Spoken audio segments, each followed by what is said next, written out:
성령 충만을 받는 방법, 성령 충만을 받으려면 또 성령 충만의 방법과 지속 방법, 성령 강림절 제5주 성령 강림에 대한 네 번째 설교하겠습니다. 자, 오늘은 우리 할아버지 할머니들이 계시니까 잘하는 이야기 하나 하겠습니다. 우리나라 토속적인 새 가운데서 우리가 자주 대하는 소쩍새라는 새가 있습니다. 밤에 울 때 소쩍 한다게 소쩍새인데 주로 5월 말부터 6월 초 사람들이 너무 힘들어하는 모내기철이나 가을 추수기에서 밤부터 새벽까지 우르대는 그러한 새입니다. 저도 많이 들었던 것 같습니다. 그 울음소리가 소쩍해서 솥이 적다 그래서 소쩍새라는 얘기입니다. 이 소쩍새에 대한 전설은 많이 있는데 그중 가장 대표적인 건 이런 얘기입니다. 어느 마을에 까다로운 시어머니와 착한 며느리가 살고 있었는데 이 시어머니가 얼마나 인색하고 못됐느냐면 며느리에게 밥을 적게 먹게 하려고 솥을 작은 걸 줬다는 거예요. 그러면 이 며느리는 죽고 사는 문제니까 너무 배가 고프니까 아기도 낳고 여러 가지 살림 다 해야 되니까 어떻게 해서라도 솥을 더 크게 했든지 남편도 그걸 어떻게 해서 했어야 되는데 못 해줘가지고 며느리가 그만 밥을 적게 먹다가 병이 들어서 피를 토하고 죽었다. 그래서 거기서 난 꽃이 빨간 철쭉꽃이었다. 그래서 진달래꽃은 먹어도 괜찮지만 철쭉꽃 먹으면 죽는다는 거죠. 시골에서 저도 그런 거 봤어요. 참 별 생각하지만은 아무리 힘들어도 솥을 바꾸든지 어떻게 해서 했어야지. 죽고 사는 문제보다 얼마나 큰 문제인데 남편도 그 며느리도 다른 사람도 어떻게 했는가. 자, 설교에 들어가기 전에 한 가지 더 말씀해 드리겠습니다. 김선도 감독님이 자주 사용하던 예화입니다. 일본에는 여러 종류의 새가 있는데 그 중에 이런 새가 있답니다. 아주 덩치도 크고 잘생기고 날개도 크고 멀리 날 수 있는 새가 있는데 이 새가요 가끔 가다가 나무에 툭 떨어져서 밑에서 있는 독사에게 뱀에게 물려 죽는다는 거예요. 왜 그러느냐? 어느 날 이 새가 앉아있는 곳에 큰 뱀이 와 입을 떡 벌리면 새가 그런다는 거예요. 왜 여기 왔어? 기분 나쁘게 난 저리 가야지 하면서 휙 날아가면 되는데 저것 봐 뱀이 왔네. 저 날카로운 눈 봐. 저 벌리냐 입 좀 봐. 아이고 무서워. 어떡하다가 휙 하고 기절해서 떨어진다는 거예요. 만담 같은 얘기지만 실제로 있는 이야기라는 거예요. 아니 날개 있으니까 날아가고 힘 있으면 멀리 떠나가고 휙 지나가 버리면 그만인 것을 그저 저것 봐 어떡하지 큰일 났네 오보 저것 봐 이빨 좀 봐 징그러운 몸뚱이 봐 저거 어떻게 그러다가 끽 하고 죽는다는 거예요. 오늘 설교로는 쉽게 들어왔습니다만 이런 얘기입니다. 그동안 우리가 이 성령 강림절을 맞이해서 금년에도 한 주로 끝나지 않고 4주간 설교를 했어요. 첫째는 성령의 유익성에 대해서 얘기하고요. 성령이 왜 필요하냐? 두 번째는 성령이라는 것은 인격을 가지고 계시다. 성령이란 그 언어 자체나 어떤 뉘앙스로 봤을 때는 기운이나 우리의 능력이 미치지 못하기 때문에 사물처럼 대하게 되지만 성령님은 엄연한 하나님으로 우리가 말하는 것처럼 그도 말하고 우리가 생각하는 것처럼 그도 생각하고 우리가 나눠주고 우리가 의지력으로 판단하고 헤아리는 것처럼 그분도 판단하고 헤아리고 때로는 심판도 안내도 하신다. 인격을 가지고 계시다는 거예요. 때로는 섭섭해하기도 하시고 때로는 노여워도 하신다. 세 번째는 이제 성령 세례와 성령 충만에 대해서 공부했어요. D.L. 무디라고 하는 사람이 초등학교 4학년도 못 다니고 정말로 가정이나 무엇이나 그의 모든 걸 하나도 다 성공할 만한 사람이 못 되었는데 왜 세계 기독교 2000년 가운데서 가장 전도를 많이 한 사람이 되었느냐? 그가 성령을 능력을 힘입고 성령을 의지한 사람이 되었다는 이야기예요. 문제는 여기 그렇습니다. 그러면 어떻게 성령을 받느냐는 이야기예요. 자, 우리가 우리의 가정에 솥이 적으면 솥을 바꾸면 되는 거고요. 뱀이 와서 밑에 있으면 홀 날아가면 되고요. 능력이 없으면 능력을 받으면 되는 건데 성령의 능력을 받아야 되는 걸 알면서도 받아야지 어떡하지 큰일 났네. 미국이 우리 방위비를 주둔비를 9배 내지 10배를 달라고 하는데 대통령이 바뀌었는데 정체가 많이 바뀌고 이리저리 바뀌고 경제가 큰일 나는데 어떡하지? 그러지 말라는 거예요. 가정이나 개인이나 교회나 어느 문제건 오늘 우리는 하나님의 능력 가운데서 그 일을 해결할 수 있으면 된다. 받으면 된다. 그런 얘기지요. 오늘 계속 쉬운 얘기만 설교합니다. 옛말에 속당에 구슬이 서말이라도 꿰어야 보배라는 말이 있습니다. 부뚜막에 소금도 집어넣어야 짜다는 말도 있습니다. 아무리 소금이 제맛을 발휘하고 구슬이 서말이고 보배가 있다 하더라도 그것이 어떠한 보배로서의 가치로서 끼워져야 관리되어져야 오늘 우리에게 그것이 내게 능력이 된다는 거예요. 성령의 사역이 우리에게 그동안 종합하면 크게 네 가지죠. 첫째는 뭐냐면 성령은 우리 개인적 개별적 생활의 모든 걸 주관한다는 거예요. 그러므로 내가 너에게 말하여 알리노니 하나님의 영으로 말하는 자는 누구든지 예수를 저주할 자라 하지 아니하고 또 성령으로 아니하고는 예수를 주시라 할 자가 없느니라.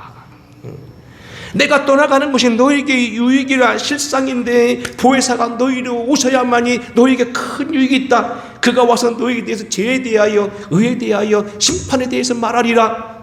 우리로 하여금 죄를 깨닫게 하고 무엇이 의를 얻는 길이고 무엇이 잘못하면 하나님 심판받는 걸 가르쳐주는 모든 것 우리가 회개하고 고백하며 중생하고 영생을 얻고 이 땅에 힘있게 살아가고 능력을 받고 하는 모든 것 성경이 다 주관한다는 거예요.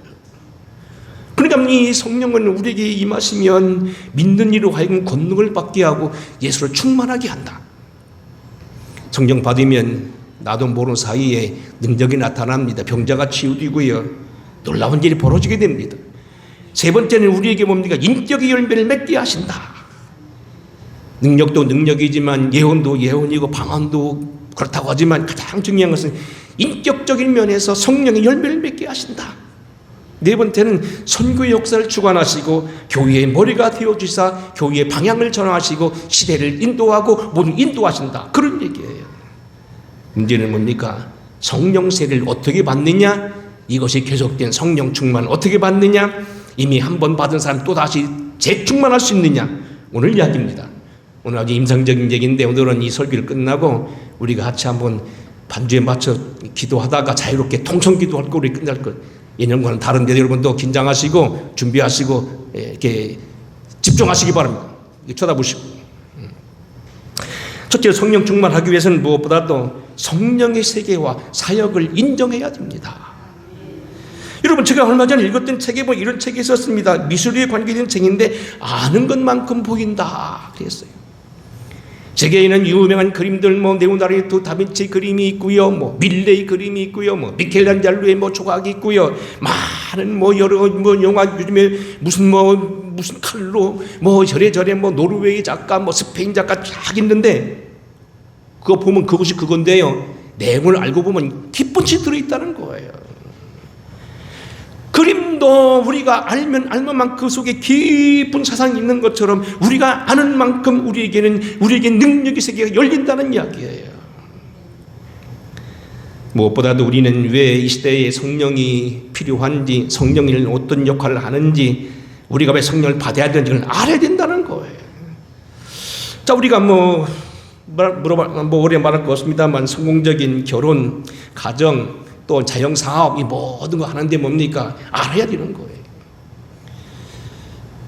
1년 하나 지나간 지가 되었습니다만 우리나라 이랜드를 경영했던 그 박암목의 사장님은 상당히 아마 성공적으로 사업을 잘했던 분이신데 그분 얘기 들으면 그가요 병을 알면서 몇 년 동안 병원에 누워 있었대요.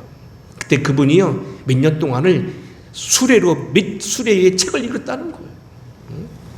그가 병석에 누워있으면서 거기서 책을 읽고 지식을 넓힘에 따라서 사업의 성공이 나왔다는 거 그렇게 보는 거예요. 그것이 아는 만큼 사업도 열린다는 거예요. 구멍가게 것은 그냥 구멍조망 되지만은 큰 사업일수록 알아야 된다는 거예요. 스티브 잡스라든지 빌 게이츠라든지 그 당시 모든 이런 사람들은 그냥 하는 게 아닙니다. 특별한 어떤 자기들의 사업에 대한 것을 알았다는 거예요. 내가 너에게 실상을 말하노니 내가 떠나가는 것이 너에게 유익이라. 내가 떠나가지 아니하면 보혜사가 너에게 오시지 아니할 터인데 그가 와서 너에게 죄에 대하여 의에 대하여 심판에 대해 책망하리라. 성령의 역할이 무엇이고 성령은 왜 받아야 되며 우리가 거듭나게 하시는지, 왜 우리 모든 개인적인 생활에서 성령이 주관하시는데 어떻게 아느냐는 겁니다. 로마서 8장 9절에 이렇게 되어 있습니다. 예수를 죽은 자 가운데 살리신 이의 영이 너희 안에 거하시면 그리스도 예수를 죽은 자 가운데서 살리신 이가 너희 죽을 몸도 그의 영으로 말미암아 살리시리라. 예수의 영에 거하게 되면 죽을 몸도 살아난다는 거예요. 제가 전에 목회하던 교회에 그 홍창선 담임이라는 분이 계시고 그 이미자 권사라는 분이 계신데 한번 그러더라고. 신방을 갔는데 목사님 제 얘기 들어보실래요? 제가 왜 예수 믿은지 아세요? 한때 배가 왕산마치 버가지고 복소가 차가 이렇게 부 떴는데요. 어떤 분이 기도했는데 갑자기요 풍선 빠지듯이 바람이 훅 빠지면서부터 나왔다는 거예요. 그래서 예수 믿었다고 하더라고요. 물론 우리가 모든 병이 그렇게 뭐 다 한 번에 낫는 건 아니고 그 사람의 믿음과 형편과 사정에 따라 있지만 그런 일도 있을 수 있다는 겁니다. 여기서 말하는 죽은 자를 살린다는 얘기는 무디 같은 경우 이것을 60년에도 포함합니다. 그 앞에 8장 9절을 이렇게 말합니다.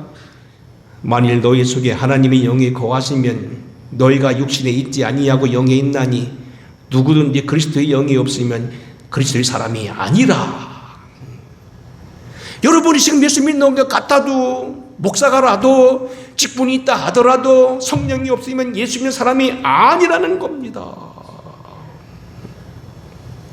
스가랴서 4장 5절입니다. 만군의 여호와가 말씀하실 때 이는 힘으로도 되지 아니하고 영으로 되지 아니 뭐 자꾸 헛말이 나오네. 저런 사람 쳐다봤더니 힘으로 되지 아니하고 능력으로 되지 아니하고 오직 나의 영으로 되느니라. 성령도 우리 연약함을 도우시나니 우리는 마땅히 기도할 바를 알지 못하나 오직 성령이 말할 수 없는 탄식으로 인하여 우리를 위해 간구하신다. 그래서 우리가 하나님의 영으로 인도함을 받는 사람은 살리고 자녀인 것을 증언하시고 아버지라 부르짖고 확신하여 고난도 이기고 아무도 그를 정죄하지 못하고 결국은 모든 걸 이기게 하시고 승리하게 한다는 거예요. 성령의 이러한 역사를 알아야 된다는 거예요. 두 번째, 성령의 역사를 아는 것뿐만 아니고 시인해야 됩니다. 아는 것이 시인하는 것이 아니 그런데 영성학에서 이것을 구분합니다. 제가 이제 이번 수요일날 지난주부터 뒤만 설명만 하고 넘어갔고 이번 주부터는 이제 한국 기독교 140년 역사를 끝내고 이제 기독교 영성사를 공부할 건데 꽤 시간이 걸릴 거예요. 기독교 2000년간 있었던 유명한 영성가들의 영상을 공부할 거예요. 근데 영성학에 의하면요 믿는 것과 시인하는 것을 구분하고 있어요. 유명한 로마서 10장 9절에 보면 사도 바울이 이렇게 말합니다. 내가 만일 입으로 예수를 주로 시인하며 또 하나님께서 그를 죽은 자 가운데서 살리신 내 마음이 믿으면 일단 구원을 받으리라. 사람이 마음으로 믿어 의에 이르고 입으로 시인하여 구원을 받느니라. 믿으면 일단 의에 이르지만 시인하여 구원받는다는 거요. 의와 오늘 여기 구원에 대해서 얘기하면서 물론 같은 개념이긴 하지만 마음으로 믿는 것과 시인은 다르다는 겁니다. 지난주에 어떤 분이 제 설교 어렵다고 해서 오늘 좀 쉽게 하겠습니다. 여러분 우리가 한간에 많이 잘 부르는 노래가 갑돌이와 갑순이라는 노래가 있고요.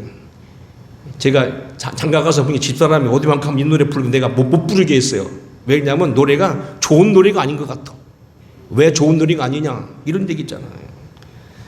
갑돌이와 갑순이가 아래웃집에 살았는데 둘이는 너무 좋아했어요. 뭐 지금같이 핸드폰 있는 시절도 아니고 무슨 뭐 문자 보낼 수 있는 시절도 아니니까 서로 그냥 뭐 쳐다만 보고 좋아서 그냥 맨날 치덕거리고 웃기만 했지 한 번도 좋다는 소리를 못했어요. 근데 끙끙 앓다 어느 날 갑순이가 시집을 갔어요. 갑돌이가 장가 갔나? 하여튼 뭐 그렇다고 봅시다. 장가 간 날 그날에 달 보고 울었더라. 그게 뭐냐는 얘기입니다. 아니 좋아하면 서로 고백을 하고 문자 없는 시절이 물론 저희도 그렇게 살아왔지만 참 얼마나 안타까운 얘기냐는 거예요. 서로 좋아하는 사람끼리 사랑하고 살면 얼마나 좋은데 그 얘기를 못하고 끙끙대다가 결국은 헤어지고 달부고 울었더라. 자, 여러분 이제는 수준 있는 얘기 하나 하겠습니다. 존 웨슬리에 대한 이야기입니다. 존 웨슬리는 알다시피 큰 능력을 행하셨고 옥스퍼드 출신의 영국 감리교뿐만 아니라 전 세계에 지금 뭐 한 몇천만에 해당되는 그런 감리교를 가지게 했던 그 유명한 선지자고, 마틴 루터와 존 칼빈과 함께 3대 트리오의 개혁가지요. 그래서 뭐 유명한 사람이고 장로교에서 다 인정하는 분입니다. 대단한 분이고요. 그래서 우리가 박용규 목사님은 장로교 목사인데 천국에 가봤더니 무디 말고 두 번째 큰 집이 웨슬레였다. 그 근거가 충분하다고 했어요. 왜? 한번 전도하기 시작하면 20년, 30년 말 타고 가면 전도했어요. 끝까지 쫓아가서. 전도 많이 했어요. 능력가예요. 한 가지 존 웨슬레가 우리만 91살을 살았는데 안타까운 건 뭐냐면 가정이 좀 불우했어요. 사모님이 늦게 결혼한 과부였는데 아주 그 존 웨슬레의 사역을 굉장히 힘들게 했어요. 그래서 때로는 뭐 감춰진 뭐 비밀을 일기장을 공개를 하고 우리 남편이 나기를 사랑하지 않는다고 막 푸념을 하고 사람들 앞 부르고, 어떤 얘기책에 보니까 어느 날 제자들이 선생님이 막 문을 열었는데 보니까 이 사모님이 웨슬레를 머리끄댕이를 잡고 싸우고 있더라. 당시 영국 사람 머리가 길었잖아요. 힘이 붙인 거예요. 막 덤비는 거예요. 여러분 웨슬레 얘기를 또 하겠습니다. 웨슬레가 왜 이렇게 됐냐면요, 그가 1735년 그러니까 29살이 된 우리 나이로 1703년 출신이니까 32살에 아메리카 선교사로 떠났어요. 당시 아메리카 선교사는 우리나라 아프리카나 마찬가지로 가면 죽을 수 있는 곳이에요. 말라리아가 있고 인디언들이 있고 치안이 확보되지 않고 먹을 것이 대려 없고 그러한 아주 척박한 말 그대로 우리만은 아프리카에 있었어요. 근데 모든 걸 뒤로하고 이 옥스퍼드 출신 더구나 대학 교수 요원이요 이미 준 교수가 되었던 이분이요 모든 걸 다 버리고 떠나요. 그리고 거기서 2달 동안 고생 배 타고 건너가서 선교를 시작하면서 인디언들을 허느는데 쉽지 않았어요. 근데 거기서요 1738년 1월 달에 야반도주를 하는데 왜 그랬느냐, 연애 사건이 있었어요. 이분이 거기 가서 목기를 하니까 인디언 사역을 하러 갔는데 인디언들을 자주 만날 수 있는 것도 아니고 힘드니까 어쨌든 거기들 교회를 가지고 사실만 거기 우리만 한인교회를 하는 것처럼 영국 사람들 중심으로 목기를 시작하는 거예요. 근데 아주 잘했어요. 근데 그 중에 하나가 어떤 소피아 호핀스라고 하는 예쁜 아가씨가 있어가 둘이 좋아하게 됐어요. 여러 시간을 같이 글을 나누고 때로는 같이 앉아서 밥을 먹고 때로는 신앙 토론을 하고 때로는 밤늦게까지도 계속 같이 있었고 그랬다는 거예요. 아주 굉장히 가깝게 지냈고 아주 수준 있게 했고 일기장에도 보면 많이 나와요. 근데 뭐가 문제가 됐느냐, 결혼 정년기가 되고 다 되는데 웨슬레가 결혼하자는 말을 안 넣은 거예요. 그러니까 여자가 나서서 얘기를 합니다. 선생님, 저는 당신을 좋아하고 당신과 결혼하기를 원하고 내가 목사 사모가 되기를 원하는데 어떻게 생각하십니까? 웨슬레가 대답을 안 해. 조금 이따는 뭐라고 하냐면 지금 저에게 청혼이 들어와서 윌리엄이라고 하는 우리 교회 아무개 그가 나를 좋아해서 만약에 안 하면 미적까지 안 하면 나 결혼합니다. 근데 얘기를 하지 않았어요. 그냥 지나가 버리는 거예요. 어느 날 갑자기 윌리엄이 호킨스와 결혼을 해버리고 신혼여행을 떠나버렸어요. 갑술이고 갑돌이가 된 거예요. 신혼여행이 돌아왔는데 웨슬레가 조금 속이 상했는지 오기가 생겼는지 성찬을 거부합니다. 여러 가지 이유가 있어요. 11조가 적다, 주일을 뭐 그렇다, 주일 빼먹으면 신고를 해도 안 했다, 몇 가지 뭐 이렇게 헌금 뭐 이런 거 뭐 몇 가지 있었어요. 조건은 돼요. 근데 갑자기 남편이 보니까 너무 화가 나. 이건 분명히 감정적인 거라고 생각해서 이 윌리엄이라는 남편이 웨슬레를 고발을 해요. 근데 이 홉킨스라는 분은 어떤 분이냐면 굉장히 조숙하고 예쁘고 학력도 있고, 다시 이 웨슬레를 데려갔던 오글도프라는 장군이 있었어요. 그 치안 담당자였어요. 우리 막 도지사예요. 그 조카예요. 굉장히 명문가예요. 근데 그동안 웨슬레를 계속 도와주고 그를 지원하고 했던 오글도프가 마음을 싹 바꾸고, 웨슬레는 자기를 도울 줄 알았는데 갑자기 마음이 돌아서가지고 홉킨스를 돕고 웨슬레를 적으로 몰아요. 그래서 그만 재판을 받는 웨슬레는 감옥에 갇히게 되었어요. 마지막 재판 날이 되면 이제는 오라를 치고 감옥에 갈 형편에 친구들이 그를 뜯어 말립니다. 도망가라. 웨슬레가 처음은 거부하지만 결국은 견딜 수 없어 1738년 1월 달에 결국 배를 타고 도망을 나와버려요. 그게 바로 야반도죠. 참 지금 와서는 그때 결혼했더라면 얼마나 좋고 예쁘고 참 신앙적으로도 맞고 성격적으로 좋았던 그 아내감, 아주 명문 규숙감이고 굉장히 좋았던 사람인데 왜 그에게 결혼 고백을 못했을까? 많은 학자들이 지금도 의문입니다. 몇 가지 이유가 있어요. 신부가 마음에 안 들었을까? 그건 아니었어요. 굉장히 좋아했어요. 여러 그래 보게 되면 이쁘기도 하고 모든 다 갖춰줬었어요. 어떤 분은 얘기합니다. 혹시 웨슬레가 독신 서약을 한 것이 아니냐? 좀 그런 기민이 있어. 그런 나중에 결혼을 했거든요. 그건 아니었던 것 같아요. 세 번째는 찰스 웨슬레가 반대했을 것이다. 모든 걸 찰스 웨슬레가 같이 했는데 동생 찰스 웨슬레가 뭔가 좀 꺼리끼면서 결혼에 대해서 좀 자꾸 부래낄 것일 거다는 거. 네 번째는 뭐냐? 확실히 이거 있어요.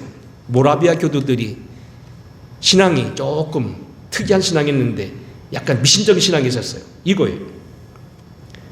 제비를 뽑는데 되게 그렇죠. 축구선수 때 제비 볼 땐 조짤 떠가지고 종이다가 몇 번 써가지고 잡아가지고 내가 5번만 5번하고 쌈붙고 그러잖아요. 근데 그게 아니고 제비가 이런 제비도 있다는 거예요. 막대기에 세워놓고 이게 요리 넘어지면 결혼하고 저리 넘어지면 결혼 안 하는 거예요.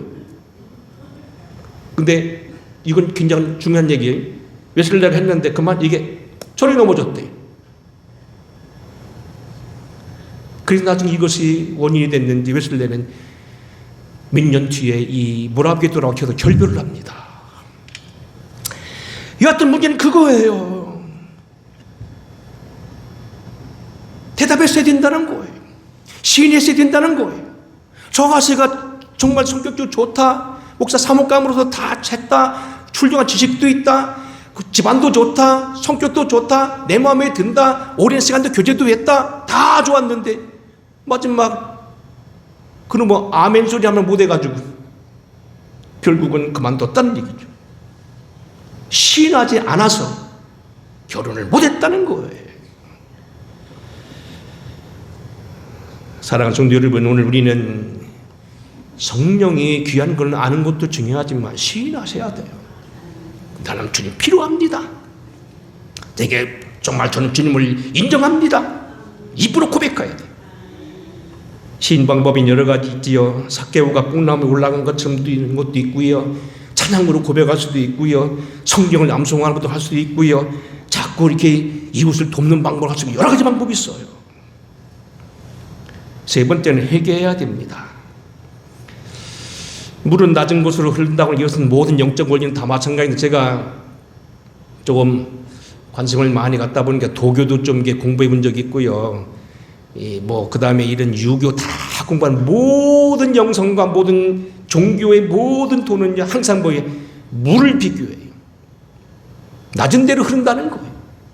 도교도 마찬가지고 장자교도 마찬가지고 불교도 마찬가지고 모든 도는 은혜는 낮을 때 나온다.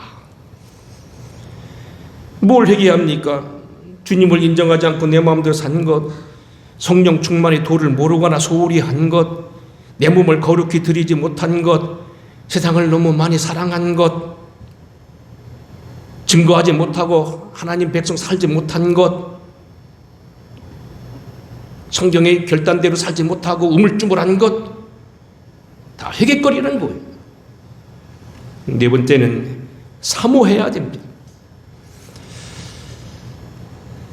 어떤 유명한 목사님이 이런 얘기를 들었는데 자기는 아이들이 뭐 사달라고 하면 한 번에 안 사준다. 그 왜냐하면은 자전거 사줘야 돼. 사주니까 며칠 타더니 내버리더라는 거예요. 그 귀한 거. 돈 많은 집이 자동차 사줬더니 며칠 끌고 다니다 내버리더라는 겁니다. 귀한 줄을 모르더라는 겁니다. 사실 우리가 성령을 받게 되면요, 다 좋은 게 있는 게 아니고, 때로는 은사자들 은사대대로 고통도 있고요, 시험도 있고요, 많은 어려움에 따라요, 병 고친 사람 밤에 불러가도 나가야 되고요, 속상해도 치료해줘야 되고요. 제가 잘 알고 있는 공지어떤 장로님은요, 은사를 받았는데, 시집가는 처녀를 위해서 금식을 일주일에 하더라.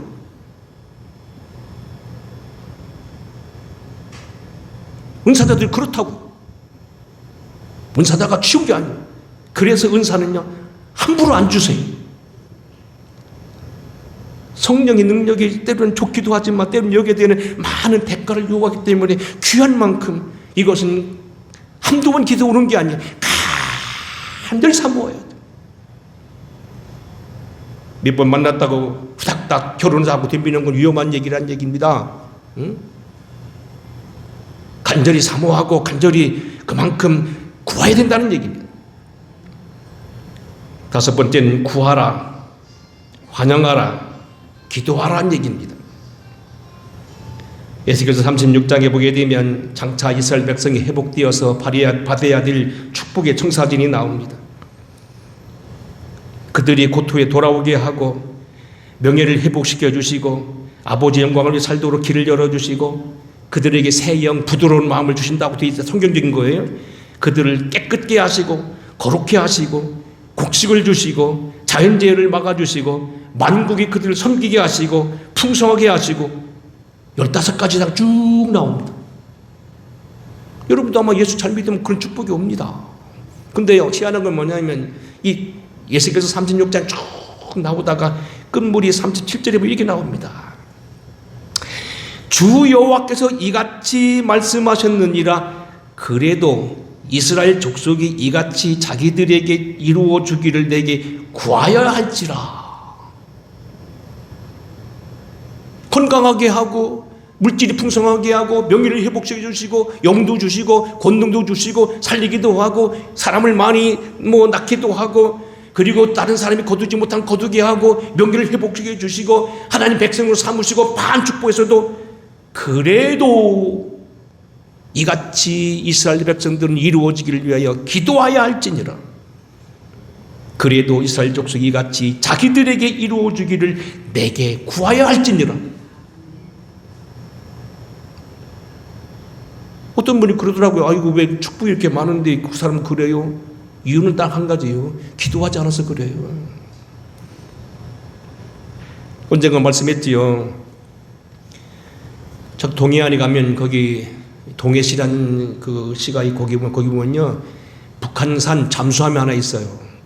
멀리 봐서는 크지 않은데 유보토라고 뭐 크지 않은 그 잠수함인데 그게 뭐냐면요, 어느 날 택시 운전해서 아침 새벽에 가다 보니까 잠수함 안에 떠있는 사람이 거기 나와서 뭐 이렇게 그물을 끌어내고 있는 거예요. 그물이 걸려서 잠수함이. 그게 바로 뭐냐면 북한 간첩선이었다고. 그래서 이 사람이 그 당시 8억을 탔어요. 근데 한번 거기를 지나가다가 같이 운전수한테 물어봤어요. 사장님, 저 잠수함 신고해서 8억 탔다는 택시 운전사 어떻게 산대 했더니 예, 그놈이요 잠놈 됐대요. 8억을 신고해서 받으러 나고서는 그때부터는 맨날 술만 마시고요, 부인도 몰라보고요, 접질하고요, 그래가 집에 쫓겨나가지고요 거지 됐다는 거요. 쉽게 얻으면 쉬운 만큼 그게 결국 내 것이 아니라는 거예요. 기도하지 않고 받은 것은 오히려 저주가 될 수 있어요. 라스베가스에서 소위 대박 터진다는 게 있잖아요. 라스베가스 몇 번 가봤는데 보면 이게 빠진거란 게 있어요. 보면 이게 두르륵 하다 어디 보면요 두두두두두두 오고요, 이런 놓고 했는데 몇십만 원 아니면 몇 억까지 나오는 게 있어요. 그 빠진거잖아요. 대박이라고 거기 나오면 대박이요. 어떤 신문기자가 대박 터진 사람을 다 조사해 봤는데, 물론 그렇지 않은 사람이 있지만 거기가 다 거지가 됐다는 거예요. 기도의 어려움, 아픔, 믿음의 세계 어떤 고통 없이 얻은 것은 다 나중에 내 등에 오히려 화가 될 수 있다. 성령도 꼭 기도해서 바뀌어야 해요.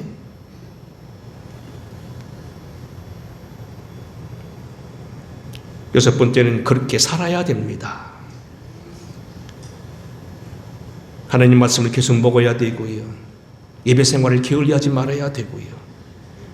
특별히 누구든지 다른 교훈을 하며 바른 말, 곧 우리 주 예수 그리스도의 말씀에 관한 교훈을 창념하지 아니하면, 이번 성경은 따르지 아니하면 되는데, 창념하면 딱 붙어 있지 않으면, 적당히 믿으면 그 사이에 뭐가 들어오느냐? 귀신들이 들어온다는 거예요. 예수 믿으면 왕년이 은혜 받은 거 그 귀한 거 아니라는 겁니다. 지금 내가 딱 들러붙어 있어야 된다는 겁니다. 창념하지 아니하면, 사람의 귀를 돌려 율법을 듣지 아니하면 그의 기도도 가증하느니라. 성경을 무시하고 은혜 받았다고 막 돌아다니고. 그래서 무디가 이런 비유했잖아요. 유명한 비유죠. 벌이 두 마리가 있어요. 하나는 인공벌, 하나는 진짜 벌이 있는데, 어떤 게 진짜인지 알아보는 방법 딱 한 가지라는 거예요. 꿀을 딱 떨어뜨리면 떨어지는 순간 벌이 가다가 딱 줘서 꿀 있네 와서 먹는 게 진짜 벌이고, 인공벌은 꿀이 묻든 못 말든 저 좋다고 막 돌아다니는 게 가짜 벌이라는 거. 특별히 성령과의 관계를 유념해야 되는데, 성령을 소멸하지 말아야 되고, 근심하기도 한다겠죠. 근심하지 말아야 해야 되고, 성령 안에 생활해야 된다. 하나 더 드린다면, 일곱 번째는 뭐냐면 그리스도의 보배로운 피를 늘 힘입어야 됩니다. 성령은 예수의 영입니다.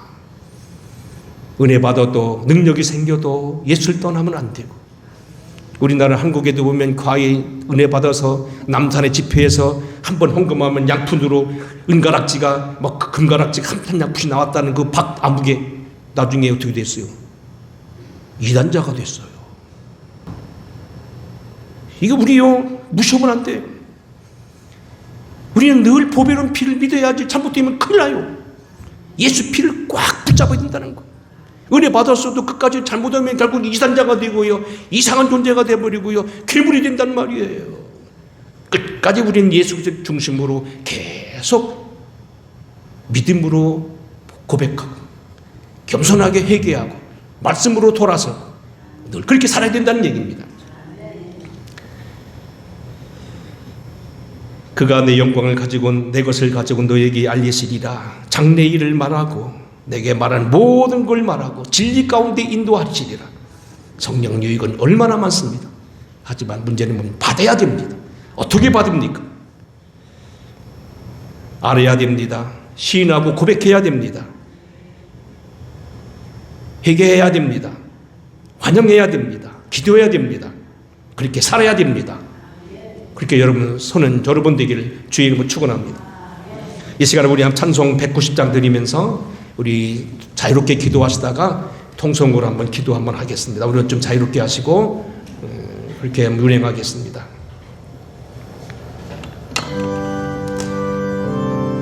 찬송하며 자유롭게 기도도 하시고 한 두 번 정도 부를 거니까 기도할 분은 기도하시면 되겠습니다. 성령을 구하시기를 바라고. 성령이여 강림하사 나를 감하시고 애통하며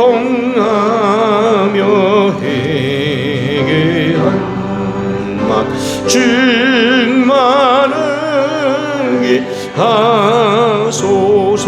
예수여 예수여 비어리 다의 기도 들으사 애통하.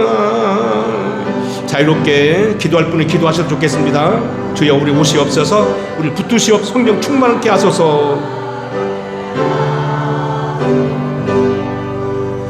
성령이여 강림하사 그 신권을 주소서. 원하옵고 원하오니 충만하게 하소서. 예수여 예수여 비오니 나의 기도 들으사 애통하며 회개한 맘 충만하게 하소서. 힘이 없고 힘이 없고 연약하나 엎드려서 비어. 3절 계속합니다. 성령 강림하옵소서. 충만하게 하소서. 예수여 비오니 나의 기도 들으사. 3절 애통하며 회개한 맘 충만하게 힘이 없고 연약하나